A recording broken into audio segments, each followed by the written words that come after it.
Lahore police एहलकारनि जी target killing में मुलविस 4 दहशतगर्द पंहिंजे ई साथियुनि जी firing में मारिजी विया। रिपोर्ट मूजिबि लाहौर में पुलिस एहलकारनि जी टारगेट किलिंग में मुलविस 4 दहशतगर्द पंहिंजनि ई साथियुनि जी फायरिंग में मारिजी विया। CTD तर्जुमान मूजिबि जवाबदार फैसल भट्ट खे जांच दौरान हथियार ऐं हैंड ग्रेनेड हथ करण लाइ किरोल भट्ट सां जंग में आंदो वियो।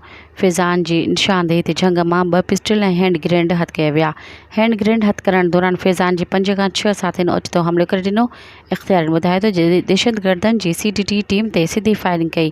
CTD टीम बि पंहिंजे दिफ़ा में फायरिंग कई। फायरिंग दौरान 3 दहशतगर्द वाक़े वारे हंधा फ़रार थी विया। वाक़े वारे हंधा 2 क्लाशनकोफ हिकु पिस्टल कब्ज़े में वरितो वियो। CTD तर्जुमान मूजिबि टारगेट किलर फैज़ान जो तालुक़ु पाबंदी मढ़ियल तहरीक तालिबान सां हो।